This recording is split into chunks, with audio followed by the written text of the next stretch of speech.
It started on a windy October evening in a small town in Montana, the kind of cold night when even streetlights seemed to shiver. Emily, a 26-year-old nursing student, had just moved into a cheap basement apartment beneath an old farmhouse. She loved the place. Quiet, peaceful, and far away from her stressful city life. But on her very first night, she heard something strange, a soft scratching, like tiny nails slowly dragging across wood. At first, she thought it was the old house settling, but then she heard it again, long, slow, deliberate scratch, scratch, scratch. Emily grabbed her phone and turned on the flashlight. She followed the sound to the corner of the basement, and that's when she saw it, a cat. Small, thin, pure black. Its eyes glowed yellow in the beam of her flashlight. It wasn't doing anything scary, just staring at her. Frozen, like it had been waiting. Emily whispered, "Hey there. Where did you come from?" The cat didn't blink, didn't move. It just tilted its head slowly, too slowly, like its neck didn't work right. A chill ran down her back. Still, she loved animals, so she cautiously approached it. But the moment she took one step closer, the cat let out a low, rattling growl, a sound way too deep for such a small body. Then it turned and walked straight into a dark gap behind the water heater. Emily knelt down and checked the gap with her flashlight. Nothing. No cat, no movement, just cold air. She thought maybe it had slipped out through a broken vent, but something about that stare stuck with her the rest of the night. Night 2. At around 3 a.m., Emily woke to the sound of something running across her floor. She sat up, still half asleep, then felt weight on her chest. A cat, the same black cat, its face inches from hers, staring. She tried to move but felt frozen. The cat slowly opened its mouth, wide, way wider than any cat should, and whispered, "Downstairs." Emily gasped and jerked her body.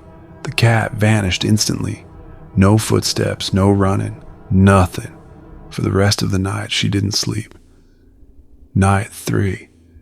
Determined to figure out what was happening, she called the old landlord who owned the farmhouse. When she mentioned the cat, he went silent. Then he said, "There shouldn't be any cats down there.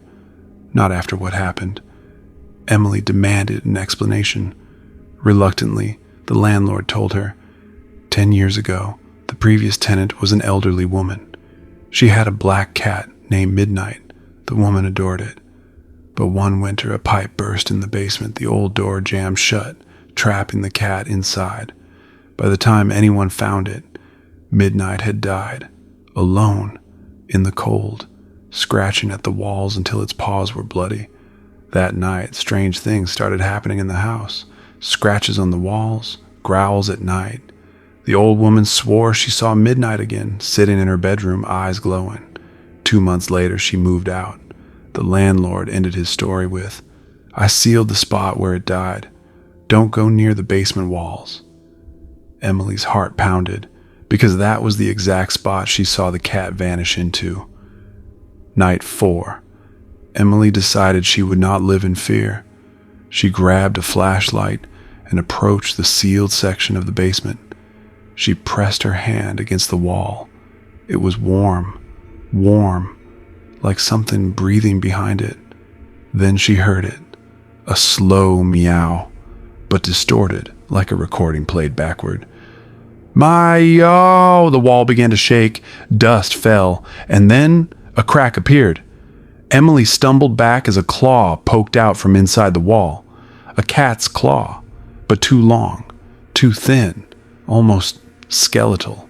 It scraped the wall, searching for an opening. Then she heard dozens of tiny meows, all layered on top of each other, echoing inside the concrete. The wall burst open, and the black cat stepped out. Only now its body looked wrong, twisted, as if its bones had grown in strange directions. Its yellow eyes glowed brighter than headlights. It stared at Emily, then opened its mouth, stretching unnaturally, until its jaw hung wide open. A scream tore out of it, but not a cat scream. It sounded like a woman crying for help. The old tenant, the cat, took one step toward Emily, dragging its broken body across the floor. Emily turned and ran upstairs. She slammed the door, locked it, and sprinted out of the farmhouse into the freezing night. She never returned. Aftermath. A week later, police went to check the property. They found the basement door scratched to pieces, the walls cracked open, and inside the gap, shreds of old fur and tiny bones. But the most disturbing part? Security cameras outside the house recorded something at 3:14 a.m. A small black cat crawling out from a basement window. It looked at the camera, its yellow eyes glowing. Then it walked toward the woods and vanished.